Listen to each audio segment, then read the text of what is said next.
नमस्कार, जिंदगी विद ऋचा में आज जो मेरे मेहमान हैं वो एक बहुत ही दिलचस्प शख्सियत हैं। एंटरप्रेन्योर हैं, मेंबर ऑफ पार्लियामेंट हैं, पद्मश्री हैं, लेकिन सबसे ऊपर एक समाज सेवी जो अपने बहुत सारे बेहतरीन कामों के जरिए लाखों लोगों की जिंदगी बदल रहे हैं। तो आज मैं आपको मिलवाने जा रही हूं हमारे बहुत ही खास मेहमान पद्मश्री डॉक्टर विक्रमजीत सिंह साहनी जी से। विक्रमजीत जी, बहुत बहुत स्वागत है आपका जिंदगी विद ऋचा में। धन्यवाद सर। मैं आपके बारे में जब पढ़ रही थी, इतना कुछ है आपकी जिंदगी के बारे में, तो पहले तो मैं ये सोचती हूँ कि भाई किसी एक इंसान के लिए इतने काम करना पॉसिबल कैसे है। तो आप जब अपनी लाइफ जर्नी को देखते हैं, how do you want to define it? देखिए, मैं समझता हूँ कि जिंदगी में कुछ भी इम्पॉसिबल नहीं है। भगवान की कृपा तो देखिए होना ही चाहिए, क्योंकि मेहनत तो एक मजदूर भी बहुत करता है। मैं कहूँ, मैंने बहुत मेहनत की, बहुत स्ट्रगल करी, अभी तक बहुत मेहनत करता हूँ। अभी भी I think almost 16 hours I am working something.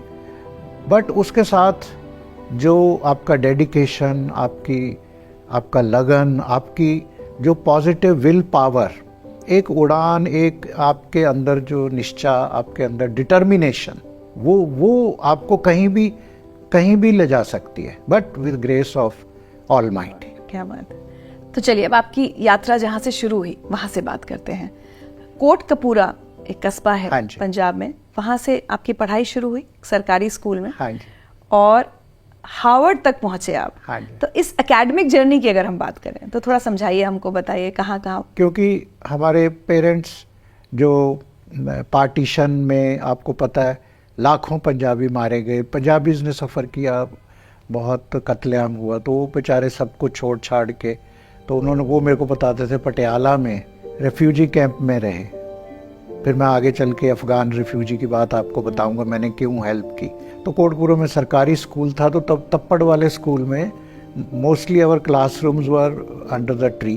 फिर कॉलेज हमने फरीदकोट, फिर पंजाब यूनिवर्सिटी, और फिर MA MBA करी। और फिर उसके बाद 1.5 साल हम भी नौकरी की तलाश में, सब जो HR कंपनीज और वो थी बहुत करे। फिर मैनेजमेंट ट्रेनी लग गए DCM में, बाड़ा हिंदू राव में। अच्छा। टेक्सटाइल जो मिल थी।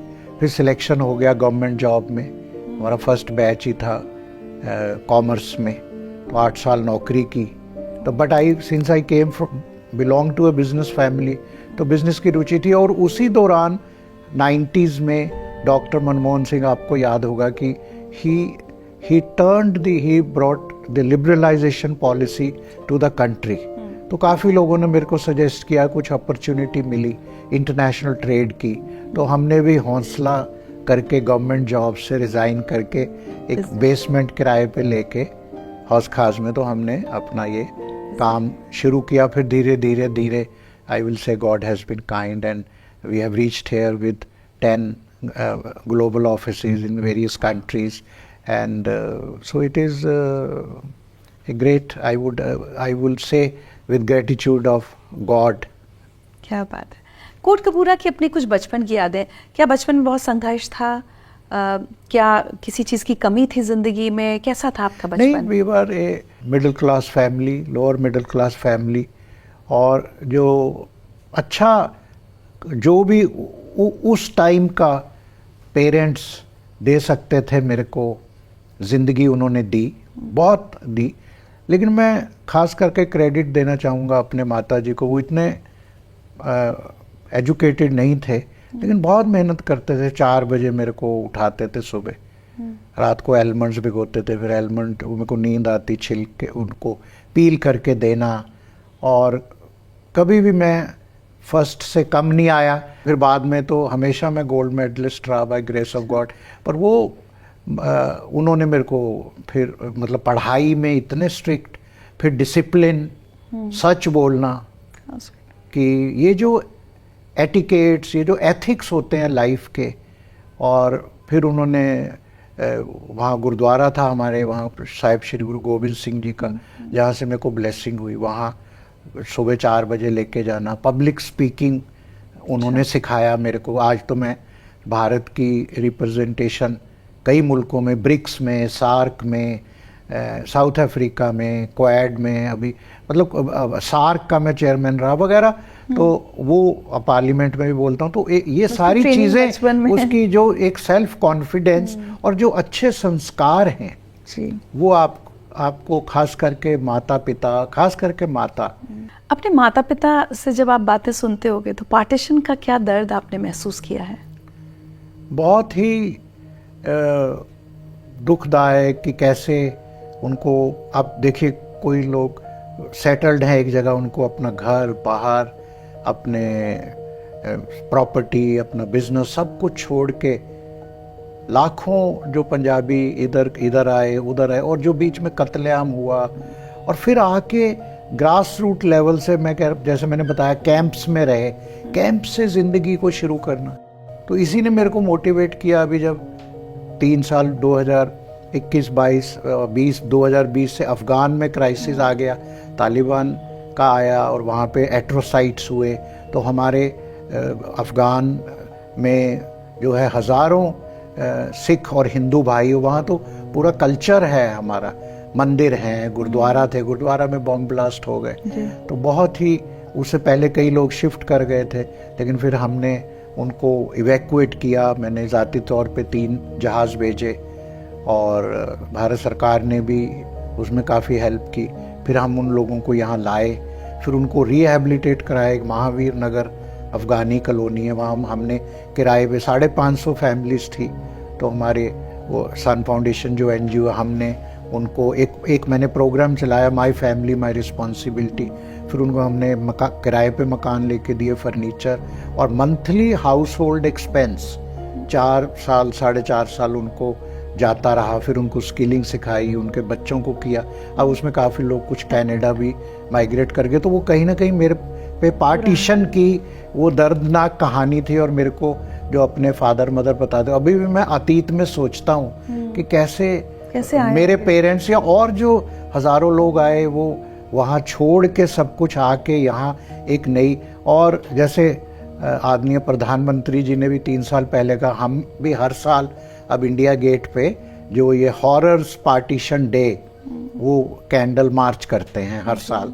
तो एक वो भी है 15 अगस्त, तो ठीक है आज़ादी का जश्न है, पर हमें नहीं भूलना चाहिए कि आज़ादी पे कितना संघर्ष और कितनी कुर्बानियाँ भारतीयों को, खास करके पंजाबियों को देनी पड़ी। खूबसूरत बात कही, और कितनी बड़ी बात यह है कि उस दर्द को आपने महसूस किया जो आपके माता पिता ने सहा होगा, और सबने सहा होगा, और कहीं ना कहीं आज आप दूसरों के उस दर्द को कम करने की कोशिश कर रहे हैं, जख्मों को भरने की कोशिश कर रहे हैं।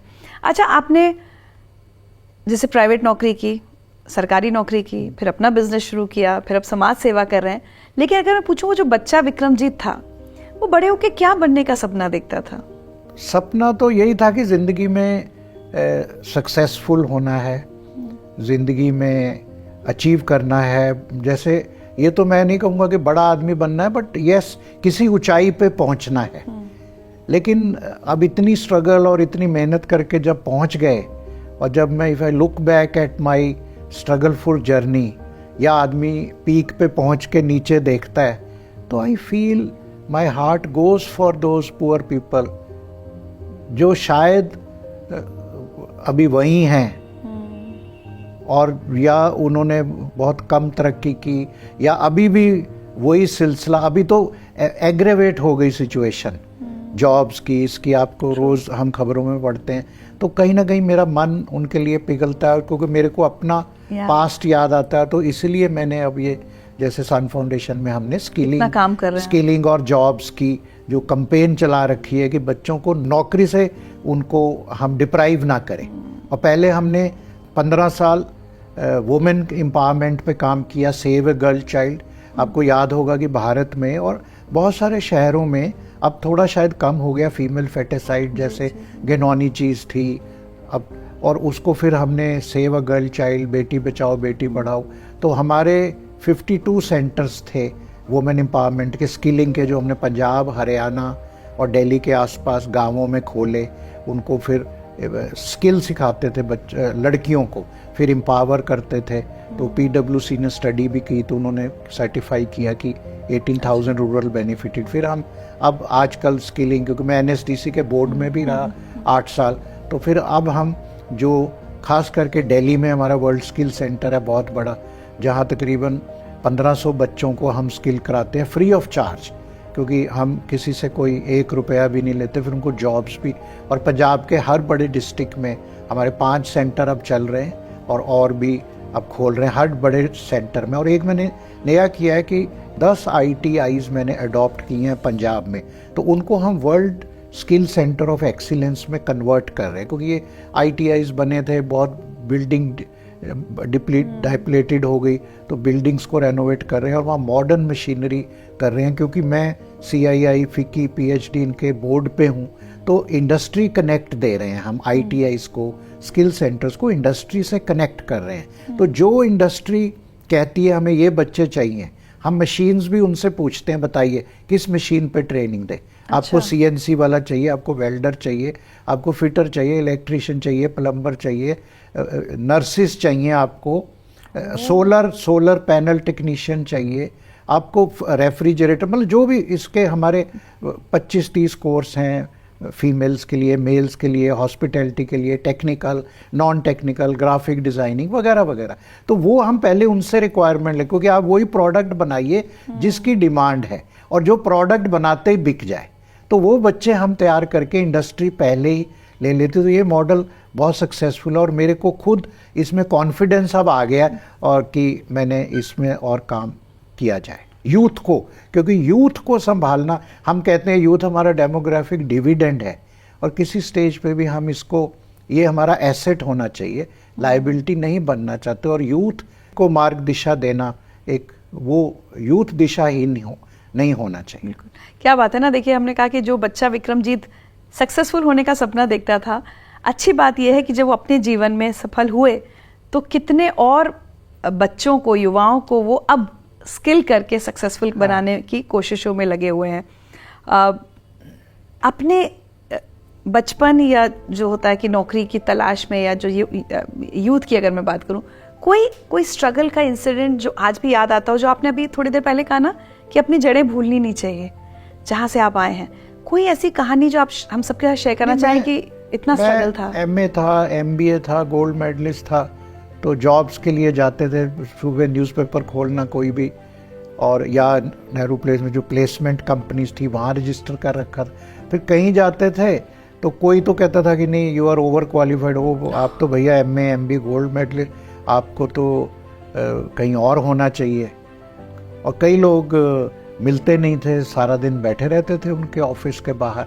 मेरे को अभी तक याद है, I would not like to name them, बाद में दोस्त, तो वो बैठे रहते थे कि मिल ही नहीं रहे आपको, एक नौकरी की तलाश में 18 मंथ्स। और फिर भगवान की कृपा हुई तो फिर धीरे धीरे जो है तो फिर जर्नी। तो इसलिए मैं कहता हूँ कि हौसला नहीं हारना चाहिए। जो मैंने पहले कहा कि यूथ को सेल्फ कॉन्फिडेंस नहीं, आप में पहले तो एकेडमिक एक्सीलेंस होना चाहिए। देखिए, पढ़ाई में कि बच्चों को मुशक्कत से, मेहनत से, लगन से पढ़ना चाहिए ना, पहले तो काबिलियत तो होनी चाहिए, फिर हौसला नहीं हारना चाहिए। ये एक ना एक दिन वो कहते भगवान के घर देर है अंधेर नहीं वाली बात है कि डिसहार्टन नहीं होना चाहिए, कि आप लगे रहिए। जो आदमी कंसिस्टेंट है, परसिस्टेंट है, परसिवियरेंस है, वो फेल नहीं होगा जिंदगी में। कुछ आपने सीखा है, जैसे एकेडमिक है, स्किलिंग है, कुछ ना कुछ आपको जॉब मिलेगी, कोई ना कोई अपॉर्चुनिटी मिलेगी। आजकल तो हमारा भी एक स्टार्टअप ही था, और लेकिन आजकल तो स्टार्टअप्स की इतनी अपॉर्चुनिटी है, तब तो स्टार्टअप की कोई अपॉर्चुनिटी नहीं थी। सर, आगे बढ़ने से पहले मैं थोड़ा सा वापस पीछे जाना चाहूंगी। 84 के दंगे, उसमें भी आपने अपने परिवार के बहुत सदस्यों को खोया।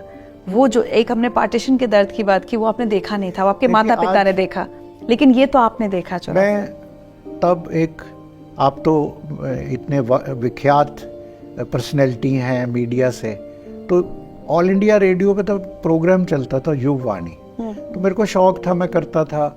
जलंधर दूरदर्शन तब बना नहीं था, उसकी रिकॉर्डिंग भी यहाँ दिल्ली AIR DD में ही होती थी। प्रोड्यूसर्स थे, परसोत्तम चावला थे, शौकर साहब थे, योग बत्रा थे, ये लोग थे। तो उस दिन मेरा प्रोग्राम था कहाँ, दिल्ली में? दिल्ली में। और मैंने पंजाब से, वहाँ कोटकपुर से ट्रेन लेके आना था। मेरा प्रोग्राम शायद 1 को था, तो मैंने शायद 31 को आना था या 30, कुछ ऐसे। तो टिकट बुक थी ट्रेन की, तो ये न्यूज़ आ गई कि ये ट्रेजेडी हो गई। तो पेरेंट्स ने कहा कि चलो अब थोड़ा देखो, तब नहीं पता था। लेकिन अब मैं अतीत में सोचता हूँ कि अगर मैं भी वो ट्रेन में बैठ गया होता तो कोई भी जो सिख था किसी ट्रेन में बचा नहीं। इतना कत्लेआम हुआ, मतलब शहरों में तो एक एक ईयर मार्क कर। लेकिन इस दौरान हमारी ट्रेजेडी क्या हुई कि मैं भगवान की कृपा से बच गया, लेकिन हमारी सारी फैमिली, मेरे 4 कज़न और मेरे ताया जी सके जो इधर पहाड़गंज में रहते थे तब, वो सारे मतलब मैं शहीद ही कहूँगा, उनको जीते जी जला दिया गया। उनकी पेंट की फैक्ट्री थी और उनको जीते जी दे वर बर्न्ट अलाइव। मैं फिर उसके 1 हफ्ते बाद आया तो बहुत कुछ देखा, लेकिन फिर भी मैं अप्रिशिएट करूँगा अपनी पंजाबी कम्युनिटी को कि फिर जैसे पार्टीशन देखा, ये दूसरा झटका आया, कैसे ये हुआ, और मैं उसमें नहीं जाना चाहता, लेकिन वो फिर बेचारे आज खड़े हो गए। लेकिन बहुत लोगों का ये कत्लेआम हुआ, बेगुनाह लोगों को रिलीजन के बेस पे, किसी एक आदमी की, एक इंसान की गलती की वजह से you can't hold the whole community responsible. जो आज भी हो रहा है कि ये जो खुराफात करने वाले लोग होते हैं ये बहुत मिनिस्क्यूल होते हैं। कोई भी रिलेशन, मैंने सार्क का चेयरमैन था इंडिया पाकिस्तान में, हम हर साल जाते थे। आई के गुजराल जी ने हमें कहा, वाजपेयी साहब बस लेके गए, मैं था, हम बिशन सिंह बेदी, कुलदीप नैयर, त्रिलोचन सिंह, राज बब्बर, अपने बहन जी सुषमा स्वराज जी हमारे साथ गई, उनका बर्थडे मनाया वहाँ। फिर मैं सार्क CCI का चेयरमैन रहा जब doctor Manmohan Singh prime minister थे। तो आम लोगों में तो कोई अभी भी खलूस की कमी नहीं है, लेकिन ये जो खुराफात करने वाले 0.001% लोग हैं, 84 में थे, नैरेटिव को डिक्टेट कर लेते नहीं, पर वो गलती है मीडिया की या हम लोगों की, हमें उनको नहीं दे। यही हाल अभी इंडिया कनाडा का है। अब सिख कम्युनिटी, वो कोई पता नहीं 2 लोग हैं, 4 लोग हैं, 0.001% है। मैं वर्ड बोलना नहीं चाहता के, और मैंने इस पे हेट स्पीच पे अभी बिल भी मैं लाया हूँ। But you know they can't be representative of a community. अब जैसे मतलब सिखों को कोई देशभक्ति का सर्टिफिकेट लेने की जरूरत है? आप बताइए कि अब कोई मैं डाटा देने, आज़ादी में 113 लोग शहीद हुए, वहाँ 93/6 जेलें हुई, कारगिल वॉर, कोई भी, अब कोविड में देख लीजिए बेचारे सिख ही लंगर बांट रहे हैं अपनी जान की परवाह किए हुए। तो अब देशभक्ति के लिए अभी कोई भी पीड़ा आती है, किसी और के बयान की बात, हाँ, और बहुत हो रहा है सर। नहीं, उसको देखिए, इसका ये है कि हमें उनको इम्पोर्टेंस नहीं देनी चाहिए। मैं मीडिया को कई बार बेनती करूं कि भाई कोई अच्छी न्यूज़ आप छोटी सी देते हैं, एक आदमी कोई किसी ने कुछ कह दिया, 4 कॉलम की स्टोरी लगा देते, उसकी क्रेडिबिलिटी देखिए, उसकी फॉलोइंग देखिए, उसका देखिए तो सही। उसके लिए आप सारी कम्युनिटी को अननेसेसरी सोशल मीडिया पे क्यों कर रहे हैं? मतलब बदकिस्मती है, बड़े दुख की बात है इसकी। हमें उनके डिजाइन को फेल करना है, तो उधर तवज्जो नहीं देनी चाहिए। अगर हम उनको इग्नोर नहीं करेंगे, उनकी बात को ज्यादा तरजीह देंगे, ज्यादा फैलाएंगे, ज्यादा डिस्कस करेंगे, that means this is what they want to get importance, then they are succeeding in agenda. चलिए, आपने ये बात बहुत इंपॉर्टेंट उठाई, मैं शायद बाद में आपसे सवाल पूछती, लेकिन सर अभी जैसे आजकल ये बहुत हो रहा है, मैं शब्द का इस्तेमाल कर लेती हूँ, जैसे फार्मर्स प्रोटेस्ट के समय खालिस्तानी आवाजें इतनी कहीं कहीं से, जो आपने कहा मिनिस्क्यूल है, हाँ, लेकिन वो आवाजें उठती है, मीडिया उसको उठाता है, या फिर कनाडा से कोई बयान आ गया, लेकिन आप एकदम, अगर मैं कहूँ तो ग्रास रूट पंजाबीज के साथ आपका इंटरेक्शन है, आप उनके लिए काम करते हैं, तो जब आप आम पंजाबी से बात करते हैं, कोई सिख से बात करते हैं, क्या है एक कॉमन इमोशन क्या है इस समय देश में? आप देखिए, फार्मर्स प्रोटेस्ट को जो पहले हुआ, कुछ खालिस्तानी कहना ये सब बेकार की बात है। वो किसानों की हालत पतली है, उनके ग्रीवियंसेस हैं, ठीक है, उस पे हमें मेथोडोलॉजी पे हमारा उसमें डिसएग्रीमेंट हो सकता है, लेकिन अब जो पंजाबी का क्या सेंटिमेंट उन्होंने, मैं कह रहा हूँ, मेरे को तो मैं USA भी जाता हूँ, कनाडा भी जाता हूँ। हमने वर्ल्ड पंजाबी ऑर्गेनाइजेशन जब बनाई, IK गुजराल जी ने बनवाई, तब हमने एक वर्ल्ड पंजाबी पार्लियामेंटेरियन फोरम बनाया, जिसमें तमाम ये एमपीज Parliament यूके के, अपना कनाडा के, न्यूजीलैंड के, सिंगापुर के और यूएस के कुछ मेयर वगैरह जो तब उनको बुलाया, सब कुछ किया। कोई ऐसा दिमाग किसी का नहीं है। सब लोग खुश हैं, सब लोग भारत का सिक्स आर, वो हमने तो स्लोगन सबका यही है, we are proud to be Punjabi, we are proud to be Indians. कोई मेरे को कोई भी देश में तो क्या मिलना है, सिखों से ज्यादा देशभक्त कौन है जो बॉर्डरों पे लड़ रहे हैं, मतलब कहने की जरूरत ही नहीं है। और ऐसा कहना भी नहीं चाहिए। मैं तो कोई टीम भी जीती है, अभी भारतीय टीम जीती, लेकिन यहाँ एक बच्चे से वो कैच छूट गया, लेकिन ये सोशल मीडिया पे लोग उसको के कह रहे हैं। बताइए, फिर वही सेम बच्चे ने, सेम क्रिकेट के खिलाड़ी ने जिता दिया। ये हमारी टॉलरेंस खत्म हो रही है, सोशल मीडिया पे कोई चेक नहीं। इसलिए मैं सॉरी टू से अगेन हेट स्पीच का बिल लाया हूँ कि इनको कई अकाउंट, क्या है उस बिल के बारे में बताइए। नहीं, उस बिल हमने लाए हैं कि एक तो हेट्रेड स्पीच बिल्कुल जीरो टॉलरेंस होनी चाहिए। पंजाब में कई केस, कोई भी किसी भी धर्म के, मैं ये नहीं कह रहा एक धर्म, कोई कुछ लिख रहा है, मतलब ये आप सुबह उठिए, ये तो एक फ्री फॉर्मेट है, ट्विटर खोला, एक फेक अकाउंट बनाइए। अब आप कोई भी चीज आपको करनी है, आधार कार्ड चाहिए ना, कोई आइडेंटिटी चाहिए, ट्विटर में अकाउंट खोलना है या किसी सोशल मीडिया फेक कोई ईमेल आईडी बनाई, आपने कर दिया, तस्वीर भी अपनी लगाते लोग, और वहां पे उल्टे सीधे कोई किसी जी के बारे में, किसी रिलीजन के बारे में आप भड़काते रहिए, कुछ लिख दीजिए, उसकी फिर डिबेट शुरू हो, हद हो गई। तो ये तो गलत है। बैन, ये तो अकाउंट बैन होने चाहिए। अभी काफी बैन भी हुए हैं और इस पे पूरा सख्ती से नियंत्रण होना चाहिए, आइडेंटिफिकेशन होना चाहिए। आपको लगता है सोशल मीडिया मतलब ब्लेसिंग है या परेशानी ज्यादा क्रिएट हो गई है?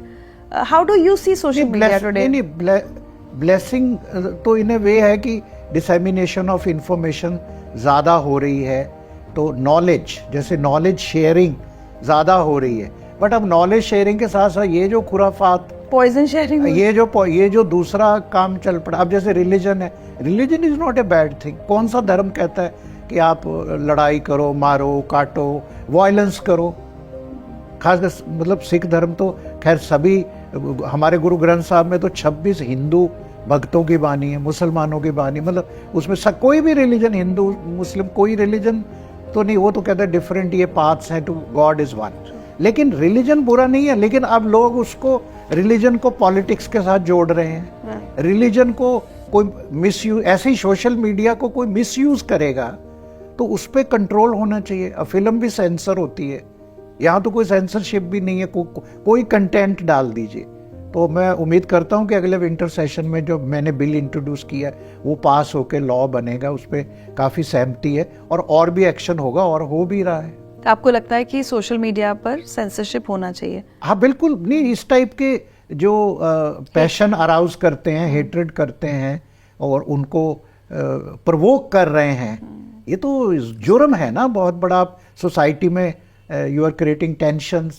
आज 21st सेंचुरी, हम लोग स्पेस एज की बात करें, आईटी, डिजिटल इंडिया, और ये हम अब तरक्की करनी है हमने कि हम इन पीछे जाके उन्हीं उलझनों में उलझते रहेंगे, तो हम 5 ट्रिलियन इकोनॉमी कैसे बनेंगे? सन फाउंडेशन जो आपका CSR विंग है, जहां पर मैं सबसे ज्यादा मुझे लगता है आपके बारे में बात करनी चाहिए कि आप इतनी सेवा करते हैं, वो उसकी शुरुआत कैसे हुई? 99 में, 2000 में सन फाउंडेशन, क्योंकि आई ऑलवेज वांटेड, कहीं ना कहीं मन में था, 2 चीजें मन में थी। एक तो ये पंजाबियत का, क्योंकि पंजाब, जब हम पढ़ते थे Punjab university, alumni Punjabi university, हमने प्रॉस्परस पंजाब देखा। लेकिन ये जो बीच के साल थे 90s वाले, 85 से 90s, 84 के बाद ये तशद्दुद और वो जो काला समा, एक दर्दनाक समा देखा, तो कहीं ना कहीं था कि पंजाबियों को फिर इकट्ठा किया जाए। लेकिन मैं एक बात कहूँगा, इस दौरान भी कभी ऐसे वहाँ जैसे हिंदू सिख जैसे कोई फर्क नहीं आया आम लोगों में। वो भी जो पहले मैंने बात की ना, ये वो इक्का इंसिडेंट हो रहे थे, लेकिन बाय एंड लार्ज पंजाब में कभी भी रॉयट नहीं हुआ। 84 में रॉयट हुए पंजाब के बाहर, लेकिन उसके बावजूद भी पंजाब में रॉयट नहीं हुआ। अगर अब खुदा मतलब परमात्मा की बख्शिश और लोगों का, क्योंकि फैमिलीज एक हैं। लोग सिख किसको बनाते थे? पहले जो हिंदू फैमिलीज थी, बड़े बेटे को कहते थे गुरु जी को हमने सौंप दिया, इसको सिख बना, कोई फर्क ही नहीं है, रिश्तेदारियां, बैठना उठना वगैरह पर आपको लगता है लोग अब ये भूल गए, ये जो आपने कहा कि शुरुआत कैसे हुई थी धर्म की। हाँ, तो इसलिए पंजाब के लोगों को मैं क्रेडिट देना चाहूंगा, पंजाबियों ने इकट्ठे रहे, जो कुछ भी होता रहा देश में, नहीं तो उसका देखो इतने सिख 84 रॉयट चुन चुन के मारे, पंजाब में कुछ भी हो सकता था, लेकिन नहीं हुआ। इस बात का क्रेडिट पंजाब को। आज तक पंजाब में जो हिंदू सिख यूनिटी जो है, एक भाईचारे की भावना है, वो था। और दूसरा टू गिव बैक टू, तो हमने वर्ल्ड पंजाबी ऑर्गेनाइजेशन बनाई, जब आई के गुजराल जी थे, उन्होंने हमें गाइडेंस दी कि भाई आप पाकिस्तान के साथ हमारे, क्योंकि यू कहते हैं you can change, you can not change your neighbour, तो आपको एग्जिस्ट करना है, ठीक है। तो तब तब बड़ा पीक, ये इंडिया पाकिस्तान में भी होता है, 5-7 साल बॉर्न होम में चलता है पीक पे, फिर नीचे आ जाता है, फिर ऊपर चलता है, फिर नीचे, और वेरियस इश्यूज। तो खैर हमने वो वर्ल्ड पंजाबी ऑर्गेनाइजेशन बनाई, उसके तहत कई काम किए, और फिर ये सन फाउंडेशन जो है एनजीओ, इसकी शुरुआत हुई। तो 97-98 में आपने कहा सन फाउंडेशन की शुरुआत हुई। तो आज सन फाउंडेशन, मैं जानती हूँ बहुत सारे काम कर रहा है, लेकिन मैं चाहूंगी थोड़े थोड़े अगर हर काम के बारे में आप बता पाए। देखिए, मैंने आपको बताया पहले, हमने 50 से भी ज्यादा रूरल सेंटर खोले वुमेन एम्पावरमेंट की, 18-20 हजार लड़कियों को, रूरल वुमेन को क्षमता, क्योंकि तब ये फीमेल फेटिसाइड का दौर था, वगैरह वगैरह था। फिर हमने वर्ल्ड स्किल सेंटर बनाए, जो हमारे 5 चल रहे हैं, दिल्ली, पंजाब। वहाँ हम ये जो मैं NSDC के बोर्ड पे रहा, तो स्किलिंग कोर्स जो मैंने, कौन कौन से कोर्सेज हैं कि उसमें देखिए लड़कियों के लिए ब्यूटी वेलनेस से लेके, फैशन डिजाइनिंग से लेके, graphic designing, IT, junior nurse, अच्छा, और हॉस्पिटैलिटी का, टूरिज्म का, एविएशन के जो भी जॉब्स हैं। हालांकि महिलाएं तो कोई भी आजकल पायलट भी बन रही हैं, हमने कुछ पायलट्स भी बनवाई हैं, गरीब लड़कियों। और क्या नाम है आपके स्किल सेंटर्स का? ये मोस्टली वर्ल्ड स्किल सेंटर, या वर्ल्ड सूर्या किरण वर्ल्ड स्किल सेंटर, या मल्टी स्किल डेवलपमेंट सेंटर्स। और फिर लड़कों के लिए solar panel technician, refrigeration mechanic, और AC मैकेनिक, और कोडिंग के जो हाई कोर्स हैं, तो इस टाइप के। और ये मैंने CNC, fitter, welder, electrician, plum, demand ही डिमांड है, बाहर इतनी डिमांड है, मतलब, तो हम इसको उसमें पकड़ रहे हैं। बाकी कोविड जब आया था, तो इसमें कई प्रोजेक्ट्स लिए, जैसे अफगान रिफ्यूजीज का मैंने बता दिया ऑलरेडी।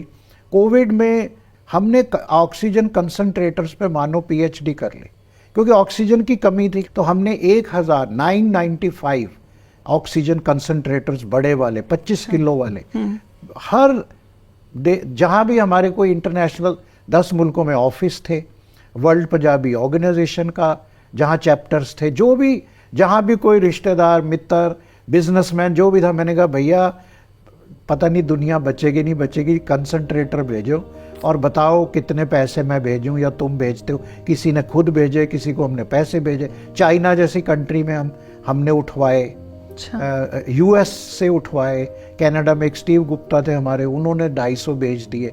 फिर हमने गुरुद्वारा रकाबगंज में दिल्ली सिख गुरुद्वारा प्रबंधक कमेटी के साथ मिलकर 400 बेड का एक हॉस्पिटल बना दिया। हर बेड के साथ ऑक्सीजन कंसंट्रेटर था, तो 1000 कंसंट्रेटर आ गए। फिर ऑक्सीजन प्लांट नहीं थे, फिर वो लगाने शुरू करे। गांधी नगर में भी हमने जो है ऑक्सीजन प्लांट लगाया।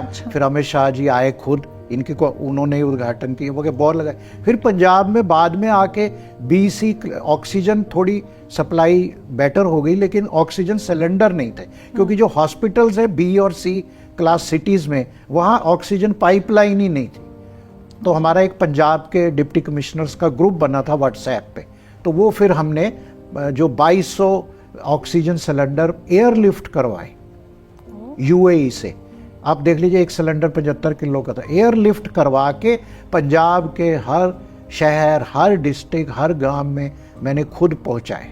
तो मेरे को बहुत रहा कि एक बख्शिश हुई कि मैं कुछ जानें बचा पाया, और पंजाब में काफ़ी अच्छा रहा ऑक्सीजन के मामले में। और ह्यूमन ट्रैफिकिंग पर भी आपने काफ़ी काम किया है, जो बच्चियां यहाँ से विदेश ले जाई जाती हैं। क्योंकि जब मैं मेंबर पार्लियामेंट नॉमिनेट हुआ राज्यसभा में, आपको पता है मैं तो एक गैर राजनीतिक व्यक्ति हूँ, जी।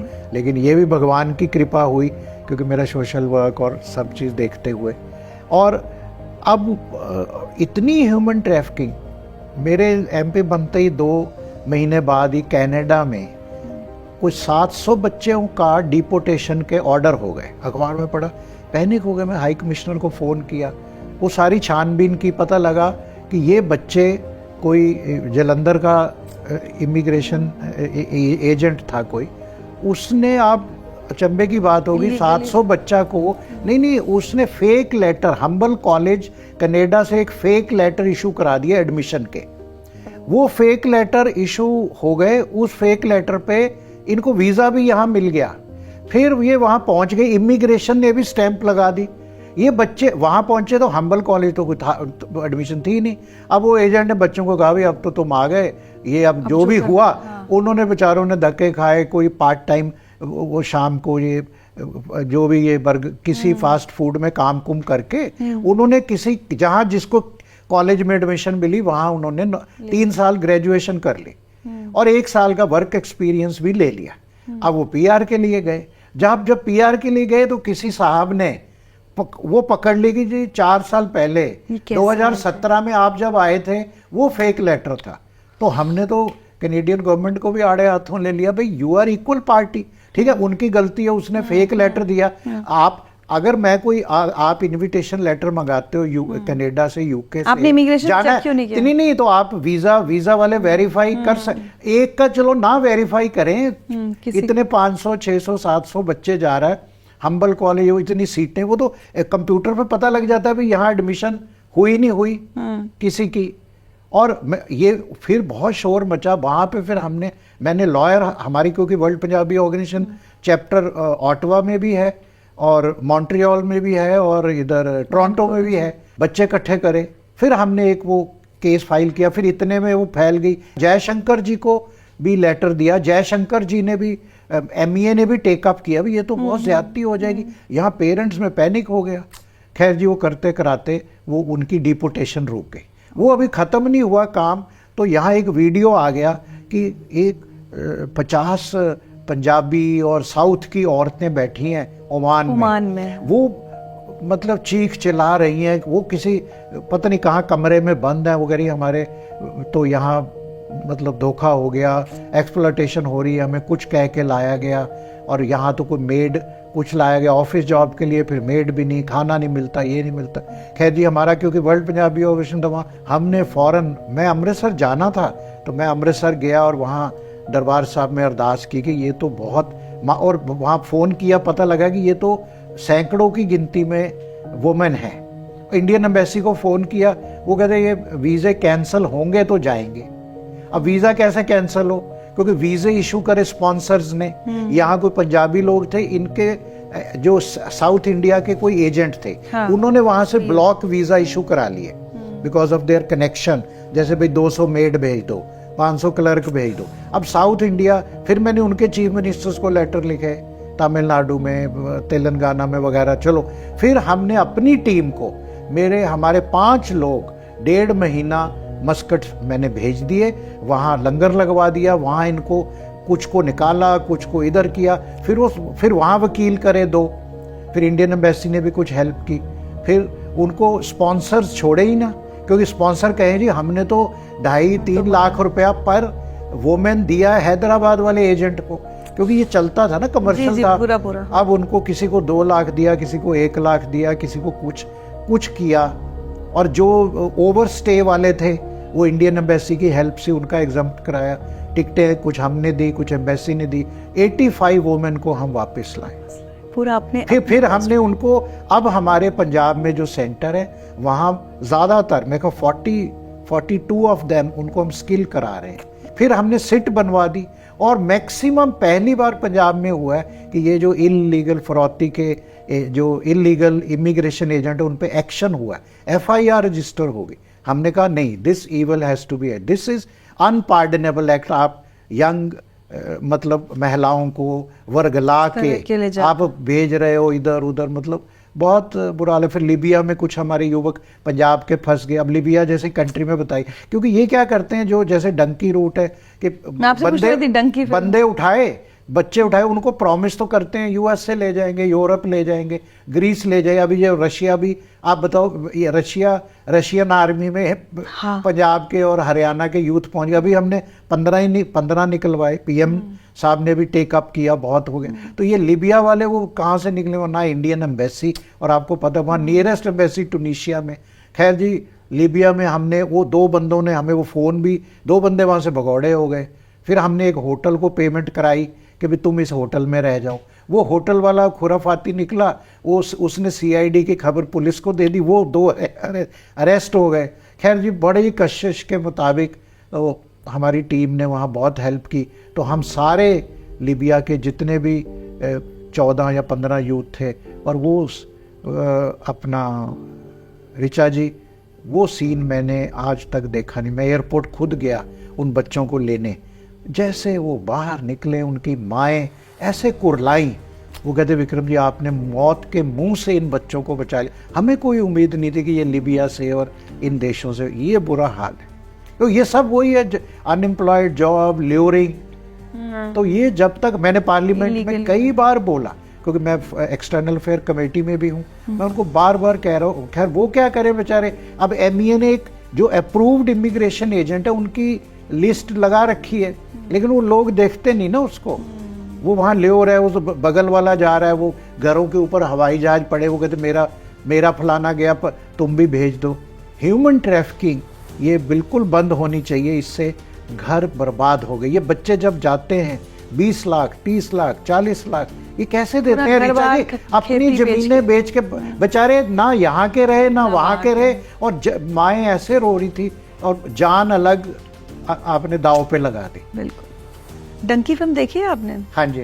कैसी लगी आपको? अच्छी लगी, मेरे को लगा बिल्कुल ये पूरा उसको एग्जैक्ट तरीके से पोर्ट्रे, बहुत अच्छे से पोर्ट्रे किया गया। लेकिन फिल्म क्या देखें, वो तो फिल्म है ना। हाँ। मैं तो एक्चुअल देखता हूं, आप अपने जो एक्चुअल चीज है वो दर्द।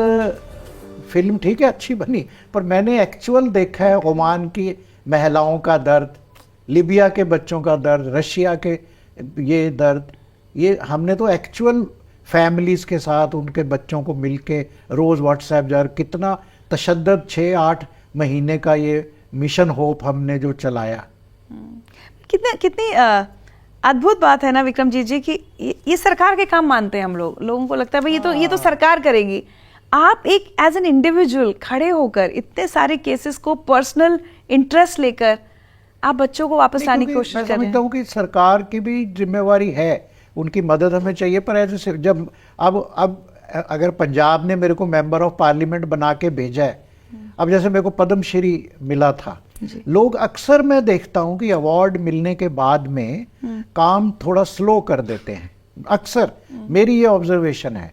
लेकिन मैंने पद्मश्री मिलने के बाद अपना काम 100 गुना बढ़ा। मैंने कहा ये मेरे को एक भारत के राष्ट्रपति या भारतीयों ने कितने लोगों को मिलता है, 30-35 लोगों को 1.3 बिलियन लोगों में अब चुन के मेरे को दिया है, तो मेरे कंधों पे जिम्मेवारी है। और जैसे ही मेंबर ऑफ पार्लियामेंट मेरे को बनाया, मैं गुरुद्वारा अरदास की, अब मैं वहाँ जाता हूँ तो मैं कहता हूँ कि मैं तो कोई इलेक्शन लड़नी नहीं, ना मेरा कोई राजनीतिक मोटिव है, ना मेरा कोई राजनीतिक इक्विडिस्टेंट है। मैं सबके साथ ही, ना कहूँ से दोस्ती ना कहूँ से बैर, और सबके साथ ही सबको ही बेनती करता हूँ यार ये कर लो, पंजाब बचा लो, जो भी प्रॉब्लम है। लेकिन ये तो मैं आवाज़, मजलूम की आवाज़, इन यूथ की, इन युवाओं की आवाज़, अगर मैं पार्लियामेंट में, किसानों की आवाज़, गरीबों की आवाज़, सोशल इनइक्वालिटी पे मैंने इतने स्पीच, आप मेरे यूट्यूब पे भाषण सुनिए कि ये जो अमीर और गरीब का गैप बढ़ रहा है।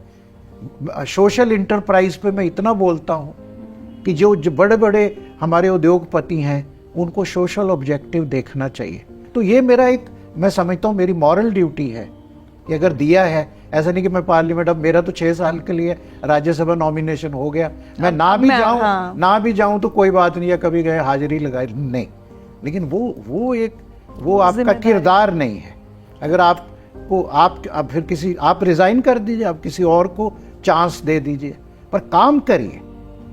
सारा दिन आप जो भी आपको ड्यूटी दी है, जिम्मेवारी दी है आपको वो निभाना चाहिए उस प्रांत के प्रति, उन लोगों के प्रति, भारतीयों के प्रति। अगर आप एज ए MP आवाज़ नहीं उठाएंगे युवाओं की, महिलाओं की, गरीबों की, फिर और ये जो भी इश्यूज हैं हेट स्पीच के, फिर कौन उठाएगा? मैं तो सोचूं कि काश हर एंटरप्रेन्योर, हर पार्लियामेंटेरियन इस तरह से सोचे जैसे विक्रमजीत जी सोच रहे हैं, तो हम समाज में कितना बड़ा बदलाव ला सकते हैं। एक आपके बहुत इंपॉर्टेंट काम के बारे में मैं बात करना चाहती हूँ जो मेरे दिल के भी बहुत करीब है। आप एडिक्शन पर बहुत काम कर रहे हैं पंजाब में, और हम लोग लगातार, मुझे लगता है कई सालों से अब सुन रहे हैं कि कैसे वो पूरा राज्य युवा नशे के उस दलदल में धंसते जा रहे हैं। तो थोड़ा अपने उस काम के बारे में। इसके देखिए, पहले तो मैं रीज़न बता दूं जो मैं समझता हूँ। देखो, Punjab being a border state, जब ये टेररिज्म का दौर आया तो we are vulnerable to the border country. वहाँ से सप्लाई भी इजी हो गई, बाहर से भी सप्लाई आती रही, कई तरीके के नेक्सिस भी था। क्योंकि देखिए, मैं आपके माध्यम से कहता हूँ कि जैसे दरोगा होता है या पटवारी भी, अगर एक दरोगा चाहे कि यहाँ चिड़ी ना फरके, जैसे हम कहीं इस गांव में दरोगा की या कोई भी ऑफिसर समझ लीजिए, पटवारी, उसके मर्जी के बिना चिड़ी भी नहीं फड़क सकती। तो कहीं ना कहीं नेक्सिस था, border state Nexis, youth misguided, jobs की कमी थी। अब प्रॉब्लम क्या है, एग्रीकल्चर इज नॉट रेम्यूनरेटिव। बच्चे एग्रीकल्चर में जाना नहीं चाहते क्योंकि एग्रीकल्चर मॉडर्नाइज नहीं हुआ। जो हमारे ये सब थ्योरी में बातें रह गई कि कोऑपरेटिव बनेंगे, फार्मर प्रोड्यूसर ऑर्गेनाइजेशन बनेगी, फूड प्रिजर्वेशन बनेगा, वो कोल्ड स्टोरेज बनेंगे, ये सब पेपर पे है। कितने पंजाब में देखता हूँ 3 ही अभी फूड वो पार्क बने हैं, कितने साल तो मेरे को हो गए। मतलब जब तक हम, ताकि बच्चे तभी जाएंगे अगर वहाँ पे कोई मॉडर्न सिस्टम होगा। अब वो हल बहाना नहीं चाहेगा आज का युवा, लेकिन वहाँ पे कोई, अगर आपने एक गांव को इकट्ठा करके पैकेजिंग यूनिट लगा दिया, वो मक्की का आटा या किसी आटे की मशीन लगा दी, दालों का पैकेजिंग लगा दिया एक गांव में, तो फिर आप पैकेज करके बेचिए। उसका मूल्य में आपको पता है ना कितना फर्क है। एक चीज टमाटर या किनो, वो वहां अगर 10 रुपए 5 रुपए चलता है, मार्केट में 80 रुपए बिकता है। तो there is a lot of gap the agriculture. तो ये इन सभी, और जॉब्स नहीं थी, इंडस्ट्री लगी नहीं, खास करके पंजाब में ये इस सारी वजह से वो बच्चे ड्रग्स का हो गए शिकार। तो अब de addiction centre, rehabilitation centre हमने जगह जगह खोले। अमृतसर में स्वामी विवेकानंदा जो सेंटर है वो अरुण जेटली जी ने बनवाया, तो उनकी कृपा हो, भगवान उनको स्वर्ग में दे। उन्होंने हमें वो अलॉट किया कि आप, उन्होंने कहा भी विक्रम, क्योंकि मेरे भाई जैसे थे, सुषमा स्वराज बहन थी, तो उन्होंने कहा भाई मेरे को भरोसा नहीं है, लेकिन विक्रम जी ये पंजाबी में कहा भाई तू चला सकता है इन्हों। तो मैंने भी उनकी आत्मा को जी जान से, हमने वहाँ हज़ारों बच्चों को डी एडिक्ट कराया। डे भी है, मेडिसिन भी है। तो वहाँ कंप्लीट हमने शेड्यूल दिया है उनका, क्योंकि माइंडसेट चेंज करना उनको। योगा है, म्यूजिक है, जिमिंग है, मेडिटेशन है, शाम को गेम्स हैं, और बीच में हम उनको 4 या 5 स्किल सिखाते हैं। क्योंकि उनको कोई रोजगार भी तो चाहिए। जो लो, हाँ, जो मोबाइल फोन रिपेयर है, इलेक्ट्रीशियन है, प्लम्बर है, इस टाइप का, या जिस टाइप का वो काम, और शाम को फिर खूब गेम्स और खाना। तो वो मॉडल चल रहा है, लेकिन फिर भी अभी बहुत कुछ करना बाकी है। नौकरी इसका सिर्फ यही है निकला। हमारे 4 बड़े सेंटर है। अच्छा। अब वो भी हम स्किल सेंटर के साथ साथ मैं अब स्किलिंग की तरफ ज्यादा ध्यान दे रहा हूँ, क्योंकि ड्रग डी एडिक्शन तो एक बात है, आपने दवाई दे दी, उसके बाद अगर हमारे स्किल सेंटर में आ गए, 6 महीने का कोर्स स्किल का, 8 महीने का, और 2 महीने का हम पर्सनैलिटी ग्रूमिंग कराते हैं। तो ये सारी ट्रेनिंग सब फ्री ऑफ कॉस्ट होती है?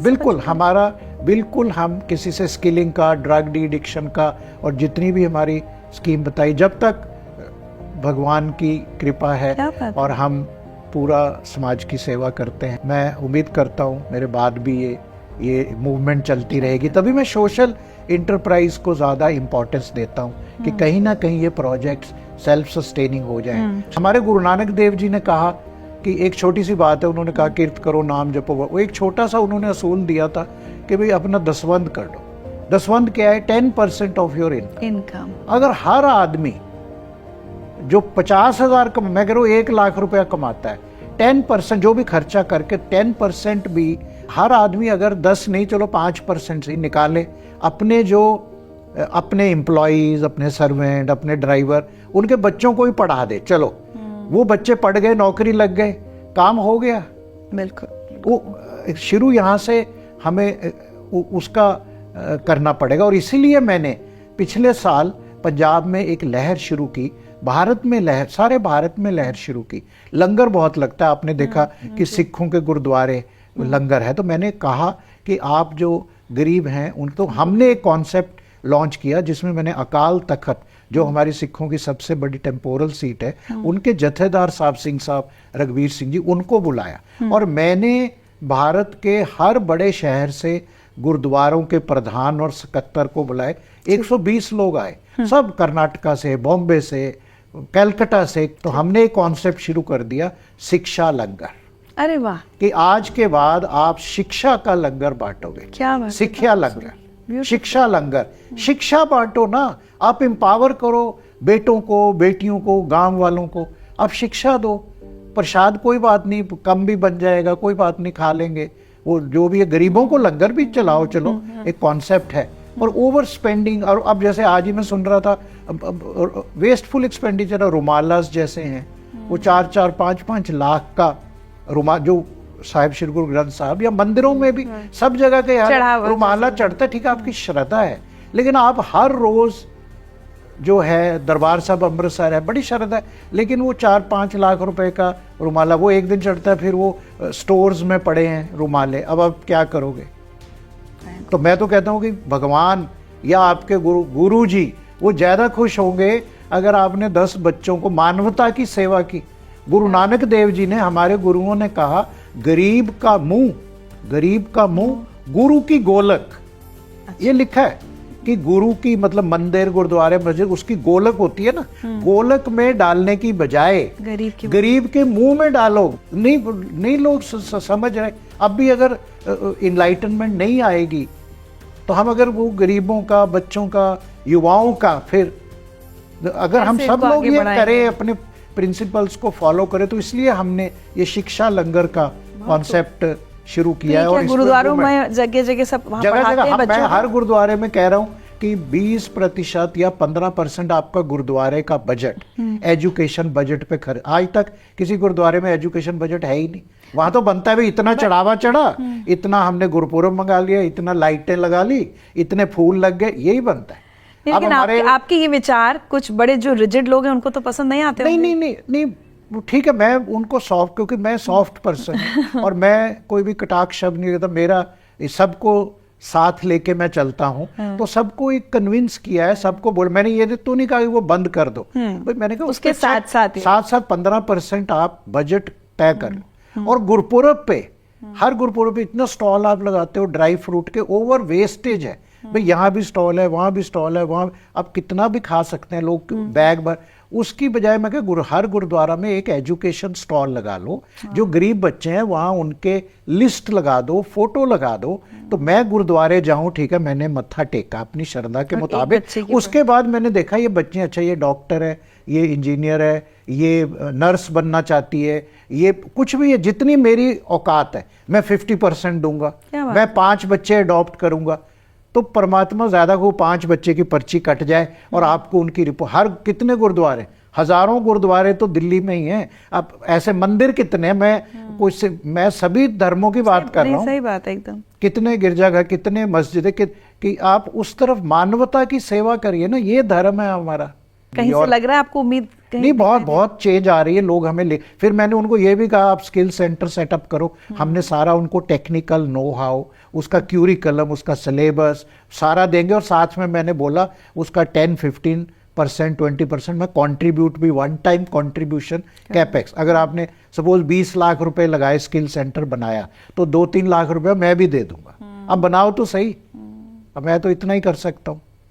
तो काफी दिल्ली में 3 गुरुद्वाराज में शुरू हो गए, स्किल सेंटर चल रहे हैं, सकेत में चल रहा है, रजौरी गार्डन चल रहा है, और एक आया है अब पंजाब से फोन आते हैं, बहुत संतों के फोन आ रहे हैं कि हमारे गुरुद्वारे में जगह है, हम शुरू करना चाहते हैं, क्योंकि उनको भी पता है ना, युवा, ये ड्रग्स, ये जॉब, ये अनएम्प्लॉयमेंट, ये सारा दारोमदार उसी के साथ कनेक्टेड है। शिक्षा और रोजगार, शिक्षा से, लिटरेसी से ही अगर मैं आज पहुंचा हूं यहाँ, और अगर आप आज ऋचा अनुरुद्ध जी यहाँ विश्व विख्यात यहाँ मतलब कंटेंट जो भी हम सेल्फ पहुंचे, हम शिक्षा की वजह से पहुंचे। हम बहुत अमीर घर में पैदा नहीं हुए, या जो भी, शिक्षा से ही आपको एम्पावरमेंट आएगी, लिटरेसी से। सर, आपने गुरुद्वारों की बात की, तो दिल्ली के 2 गुरुद्वारे रकाबगंज और बंगला साहिब में आपने बड़ा इंटरेस्टिंग प्रोजेक्ट्स शुरू किए हैं, चाहूंगी उसके बारे में। ये हमें हमारे बहुत अच्छे पेट्रन एडवाइजर हैं सरदार त्रिलोचन सिंह, तो उन्होंने मेरे को आइडिया दिया कि विक्रम तू इतने काम करता है, कुछ ऐसा हमें परमानेंट बनाना चाहिए। ठीक है, पाठ पूजा कीर्तन, क्योंकि मैं हर साल बहुत बड़ा कीर्तन दरबार कराता हूँ। मैं कभी अपना जन्मदिन नहीं मनाता, कभी केक नहीं काटता, लेकिन गुरुद्वारा बंगला साहब में जाके 5-6 घंटे का कीर्तन समागम होता है शाम को, और फिर लंगर। आपके जन्मदिन पर? हाँ, तो मैं अनाउंस नहीं करता कि मेरा जन्मदिन, मैं बता रहा हूँ कि, लेकिन मेरे को वो, तो उन्होंने कहा ये ठीक है सेलिब्रेट करना, लेकिन आप अपना, तो हमने बंगला साहब में DSGMC के साथ मिलके एक बहुत भव्य म्यूजियम बनाया।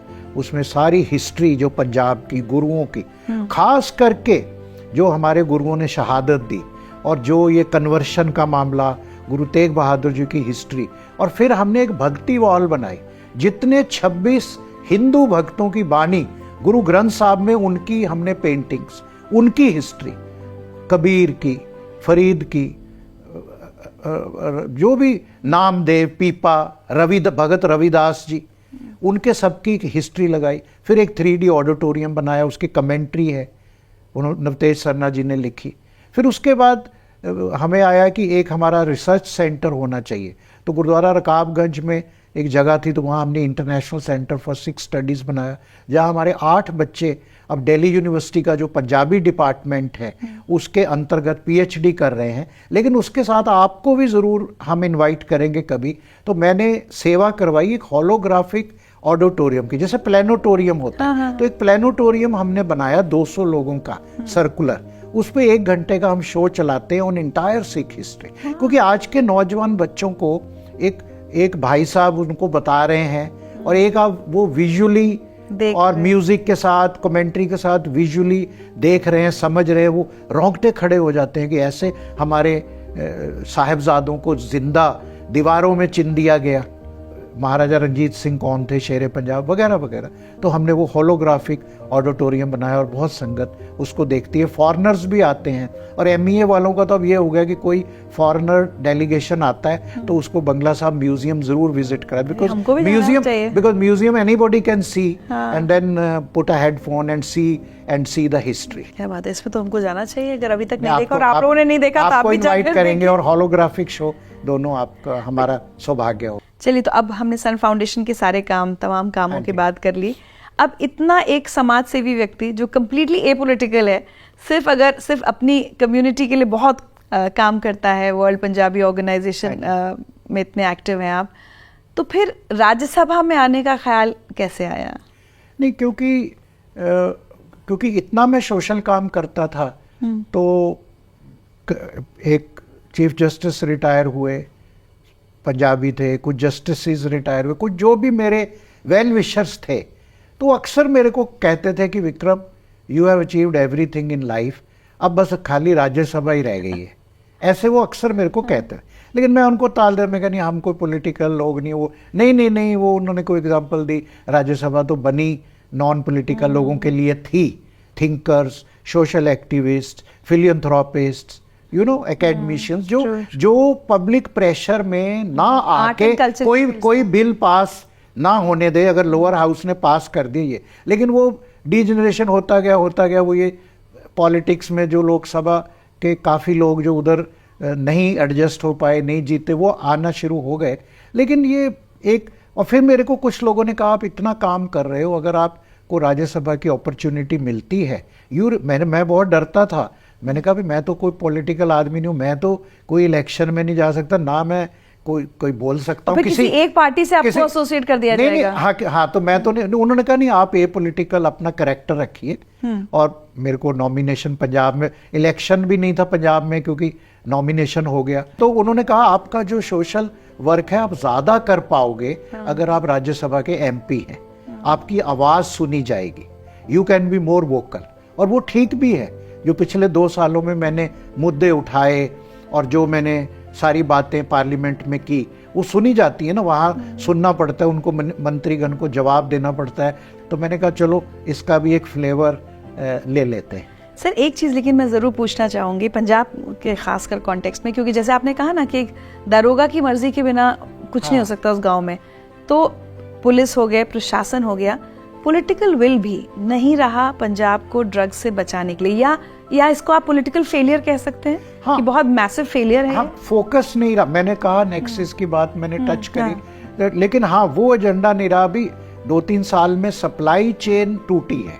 अच्छा। जो मैंने ऑब्जर्व किया, आई मे बी रॉन्ग, 2-3 साल में बहुत, जो इस सरकार ने, सीएम ने, पुलिस ने काफी सप्लाई चेन को ब्रेक किया है। लेकिन अब वो जो बच्चे एडिक्ट हो चुके हैं उनको भी तो निकालना ना, उनको भी तो medicine, you have to gradually bring them out. पर मैं आपसे सहमत हूँ कि उतना फेलुअर रहा है।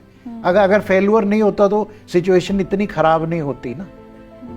हम लोग तो कई बार ये सुनते हैं कि जो पूरा वो ड्रग माफिया है उसमें लोकल पॉलिटिशियंस, एंड वो सिर्फ पंजाब नहीं, सब जगह, चाहे यूपी में, वो सबका इन्वॉल्वमेंट होता है, इसीलिए वो इतना चल पाता है। नहीं तो आप कभी कभी तो because youth is a easy prey, तो बहुत दुख की बात है। अच्छा, एक लेसन नोन फैक्ट की बात करते हैं आपसे। एंकरिंग भी करते रहे बीच बीच में, आप हमारा वाला काम भी किया है आपने इन सारे कामों के बीच। विनोद दुआ जी के साथ करते थे, अभी भी मेरे को शौक है। तो एनडीटीवी और कई चैनल बुला लेते तो मैं शौकिया तौर पे प्रोग्राम होस्ट कर देता हूँ। शौक कहाँ से आया? नहीं, ये कॉलेज जमाने, जैसे मैंने बोला युववाणी था, फिर मैं जवां तरंग करता था, फिर एक कर्टन रेजर प्रोग्राम होता था। तो वो शौक था पब्लिक स्पीकिंग का, जैसे डिबेट्स में मैं गोल्ड मेडलिस्ट था, तो एक शौक था कंटेंट का, बोलने का। तो अभी भी मैं शौकिया तौर पे programme as a resource person बुला लेते हैं कभी किसी टॉपिक पे, तो हम लोग करते रहते हैं। But I didn't adopt it as my career. तो आजकल तो पॉडकास्ट बहुत हो रहे हैं, आप अपना एक पॉडकास्ट शुरू कीजिए। हाँ, नहीं, हम बहुत कुछ करने का मन करता है, लेकिन फोकस रहता है स्किलिंग और बच्चों को जॉब्स, और ये जो मैंने प्रोजेक्ट शुरू कर रखे हैं, और जरूर पॉडकास्ट लोग सुनेंगे। ठीक है। एक बार बताइए, इतना सारा आप काम करते हैं, और शायद अरुण जेटली जी ने कहा था कि 24 घंटे नहीं, इनके तो दिन में कितने घंटे होते हैं। मेरे को बहुत दुख होता है 2 लोगों का, कि सुषमा स्वराज जी मेरी मतलब रियल सिस्टर से भी ज्यादा थी। 25 साल का, शायद 20-22 साल का हमारा रिश्ता था। बहुत अच्छी थी, बहुत अच्छी व्यक्ति थी, बहुत सम्मान करती थी, प्यार बहुत करती थी। कि बहुत किस्से हैं, मैं एक एक किस्सा बताऊं, विश्वास नहीं करेंगे लोग। ऐसे ही अरुण जेटली जी भी भाई मानते थे, और बहुत, बंगला साहब का जब म्यूजियम बना, उन्होंने फाइनेंस मिनिस्टर टेक ओवर किया था, हफ्ता ही हुआ था, शायद 10 दिन हुए थे। तो मैंने उनको बोला, तो उन्होंने बोला भी वहाँ स्पीच पे कि विक्रम, ये पंजाबी में बोलते थे, तो भी बहुत अच्छा काम किया। मैं उनका हर साल उनका जन्मदिन भी मनाता हूँ। अच्छा। और बहुत प्राउडली मनाता हूँ। और इस उनका 28 दिसंबर को होता है, और सुषमा स्वराज जी का वैलेंटाइन डे वाले दिन होता है। आपको बुलाएंगे और आपसे कुछ शब्द भी कहलवाएंगे इस बार। क्या बात है। नहीं, लेकिन जो उन्होंने बात कही कि भाई इनके तो दिन के 24 घंटे से ज्यादा होते हैं, तो अगर मैं आपसे पूछूं, इतना काम मैंने आपका सुन लिया, what does your day typically look like? Are you an early riser?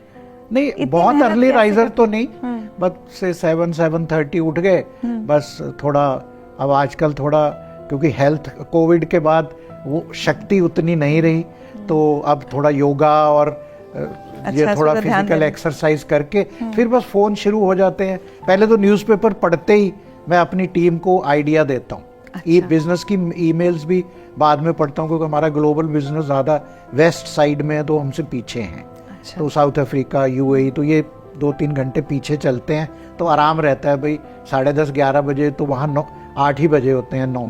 तो वो सुबह सुबह जब मैं न्यूज़पेपर पढ़ता हूँ, वहाँ से आइडिया मिलते हैं। तो हमारे CEO हैं चंडीगढ़ में, Gurbir Sandhu, Arjun awardee Indian Olympic association के, तो वो मेरे को कहते हैं कि विक्रम जी, पंजाबी में कहते हैं कि तुसी ते सवेरे उठ के काम लभदे हो, आप तो सुबह उठ के काम ढूंढते हो कि आज मैं क्या करूं। क्योंकि मैं 8 बजे ही मैसेज कर देता हूँ, ये जैसे कोई ह्यूमन ट्रैफिकिंग का पढ़ा, स्किलिंग का पढ़ा, एग्री, कोई भी चीज़ पढ़ी, भाई इसको अटेंड करो, इसको करो, ये AI का कोर्स, जो भी मैंने पढ़ा, तो वो लग जाता है। फिर ऑफिस ऑफिस फिर पूरा जो है 11 बजे 10:30 बजे जैसे आ गए तो नॉन स्टॉप में ऑफिस पूरा बिजनेस पे फोकस। फिर 6 बजे अब हमारी जो ये सोशल वाली टीम है उनको भी वेट करना पड़ता है बेचारों को। फिर 6-6:30 बजे हम बैठ जाते हैं, फिर 8 बजे तक ये सारा रिव्यू करते हैं हम। अभी हमने निगम बोध घाट मजनू का टिल्ला में अस्थि प्रवास स्थल भी बनाया, तो वो सारा हम उसको फिर रिव्यू करते हैं सारे सोशल प्रोजेक्ट्स को। फिर हमने अभी जैसे निगम बोध घाट में एक अस्थि प्रवास स्थल नहीं था, जब ये भी एक बड़ा इमोशनल कहानी है। मेरे माता जी जिन पे मैं पूरा श्रेय देता हूँ मेरे व्यक्तित्व का, उनकी जब देहांत हुआ तो उनकी अस्थियां लेके गए, क्योंकि और फिर वहाँ मैंने देखा अब इतना शैबी, एक पीछे से आप जाएंगे पीछे से एक ड्रेनेज आ रही है, यमुना का पानी गंदा है, वहाँ एक मोरी बनी थी, तो वहाँ उस मोरी एक होल में अस्थियां डालें, तो मैं बहुत रोया। मैंने कही क्योंकि आप हर चीज़ बड़े हर आदमी अपनी श्रद्धा से अपने पूर्वजों को विदाई देता है, लेकिन एंड में आके ये बड़ा डिस्ग्रेस।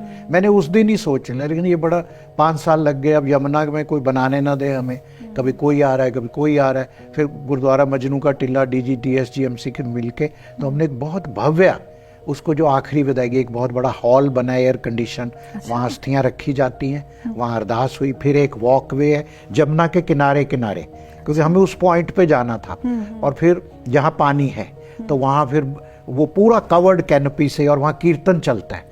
फिर वो नीचे सीढ़ियाँ बनाई, फिर जमुना के किनारे प्लेटफॉर्म बनाए, उसका वाटर लेवल भी चेंज होता रहता है। तो हमने अच्छा, तो सभी दिल्ली और अड़ोस पड़ोस के जो भी हिंदू सिख सबके लिए एक अच्छी एक फैसिलिटी हमने बनाई। फिर कुछ दिन पहले मैं लोधी क्रिमेटोरियम गया, जाते ही रहते हैं वहाँ, मैंने अचानक मेरे को आया कि बहुत ही खस्ता हालत हो गई, बहुत पुराना है।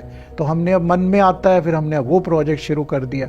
तो क्योंकि हम सभी ने ही इन जगहों से गुजरना है कभी ना कभी। जो बुल्ले शाह था, ये सूफी जिसकी पोइट्री मैं बहुत गाता हूँ, पढ़ता हूँ। बुल्ले शाह, जब मैं वहाँ गया तो नवाज शरीफ ने कहा तुसी बुल्ले शाह की कब्र पे गए हो, कसूर में, वहाँ लाहौर के पास कब्र। तो मैं गया वहाँ, पता मौलवी जी ने बताया कि बुल्ले शाह, सबको पता है, उसने अपनी कब्र खोद रखी थी जीते, और दिन में दोपहर में 2 घंटे 3 घंटे वो अपनी कब्र के अंदर जाके सोता था। और कहते क्यों सोता था? वो कहता था भाई ये मेरी रियलिटी है, this keeps me very close to the reality, कि ये मेरी असलियत है। जिसको ये समझ आ गई ना कि मेरा जो एंड है, मैं यहाँ मेहमान हूँ, पता नहीं कब वो कहते ना सांस एक अंदर आई और वापस आ गई तो आप जीवित हैं, नहीं आई तो परमात्मा।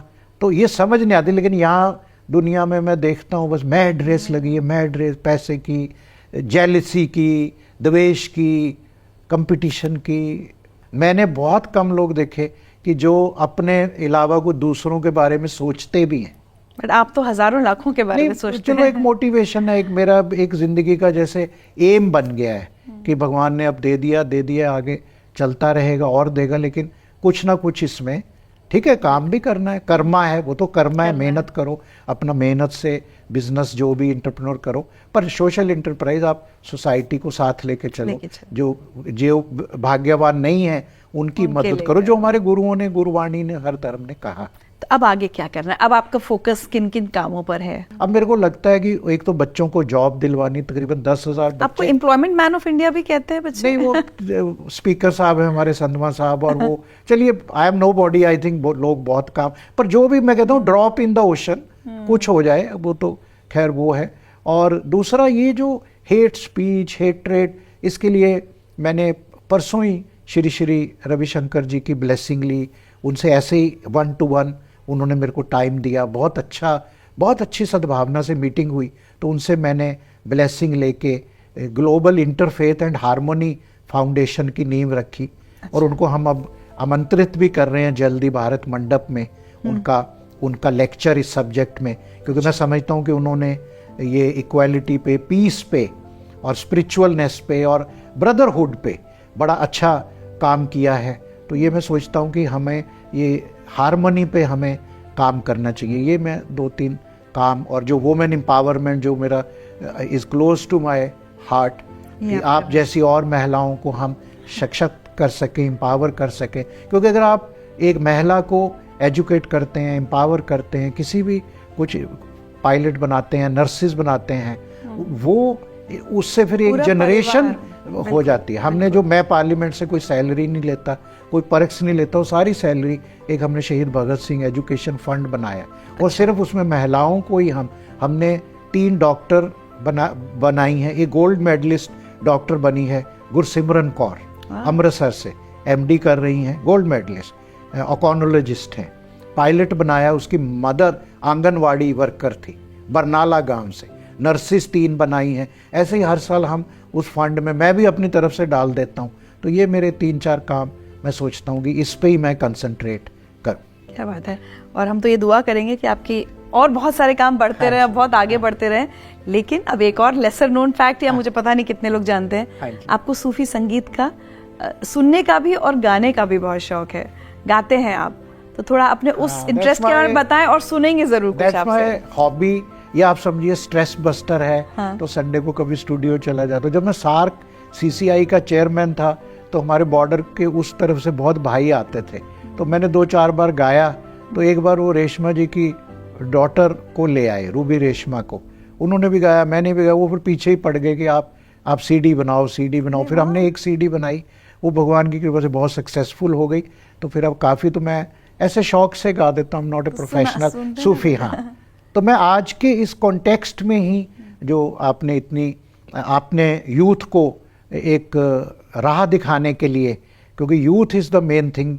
भारत को अगर हमने 5 ट्रिलियन इकॉनमी बनाना है, यूथ को, वुमेन को हमें सशक्त करना है। तो मैं 2 लाइनें, एक अपना जो मेरा नया गीत आ रहा है उसकी सुना देता हूँ।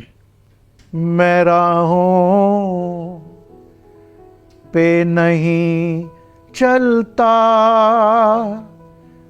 मैं राहों पे नहीं चलता, मैं चलता हूँ तो राह बनते, मैं चलता हूँ तो राह बनते। युगों से काफिले आते, मेरे सच के गवाह बनते, मेरे सच के गवाह बनते। मैं राहों पे नहीं चलता, मैं चलता हूँ तो राह बनते, मैं चलता हूँ तो राह बनते। क्या बात है। मेरे मन में आज एक ही ख्याल आ रहा है विक्रमजीत जी की जिस तरह की राह आप जैसे लोग बनाते हैं और जिस पर आप चलते हैं, काश उस पर हम सब चलना सीखें, वैसी राह हम बनाना सीखें, तो कितने और बहुत सारे लोगों के लिए भी राह बन जाएगी। Thank you. भगवान सब पे कृपा करे, भगवान की कृपा से, दृष्टि से सभी हमारा भारतीय युवाओं को, महिलाओं को, बहनों को मेरा बहुत बहुत शुभकामनाएं। Thank you so much. और एक छोटा सा तोहफा हमारी तरफ से आपके लिए। आपने मेरे को बुलाया और मेरे को इतना खुशी हुई और पता लगा कि, तो मैंने खुद ही बोला कि इट इज़ माई प्लेयर, वही मेरे लिए सबसे बड़ा तोहफा है। ये हमारी तरफ से थैंक। हमने भी एक मिशन बनाया कि सबको सिर्फ ग्रीन प्लांट ही गिफ्ट करेंगे। बहुत अच्छा, बहुत अच्छा। Thank you so much.